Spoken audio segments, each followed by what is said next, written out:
Hi, Professor Todd. Thank you for working with me on everything.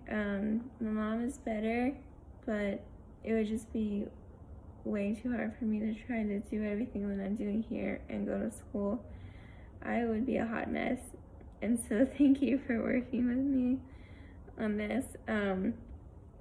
So my stage is adolescence, and there is a lot going on at the adolescent stage. At every different level. For example, at the biophysical level, they obviously have puberty, but they also have, their bodies are just changing in general. They have neurobiological development with development in the limbic system and development in the prefrontal cortex. They have, and then all of the psychological consequences of that and puberty. And then they have some issues that they have at the biophysical level is obesity. That is one thing that has been getting a lot of attention with adolescents. And then their nutritional, their diet and obesity linked together. And then at the psychological level, they're developing to where they can have more formal operations and abstract thinking, hypothetical reasoning, logical consistency, increased language ability, and girls and boys have more differentiated versions of language. Confidentiality is very important to teenagers, to adolescents. And then at the psychological dimension, again, with attitudes and emotions, they're forming their identity, which correlates to Erikson's stage for adolescence, which is identity versus role confusion. And then with Kohlberg's moral reasoning stage, I believe adolescence encompasses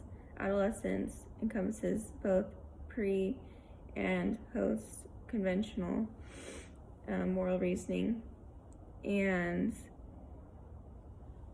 at the social cognition regulation stage within the psychological level, they they've just got a lot going on. They have they're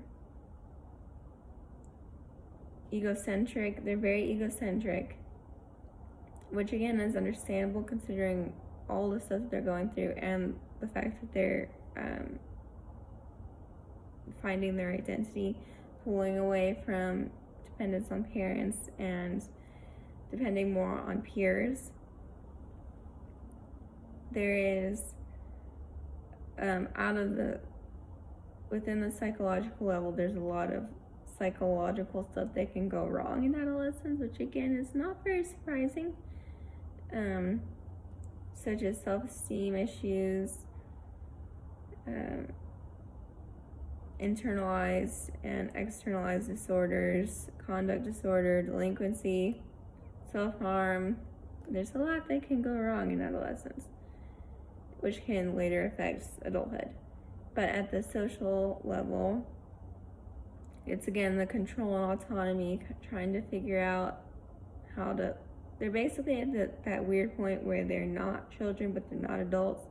So on the one hand, their parents are expecting a lot of them, but at the same hand, they're like looked down upon. So they're really struggling with that control and autonomy, trying to figure it out, which can bring a lot of conflict into parent-child relationships. And then again, the influence of peers is increased, school influences, and then we have basically at all different levels, there's a lot all different levels, there's a lot that can go wrong, and which is why there needs to be more attention to teens, basically in every area. There needs to be in healthcare, in mental health care, there needs to be a greater level of care and concern for teenagers, which is my passion. So maybe I will make that my goal. Again, thank you. Hope you have a good day.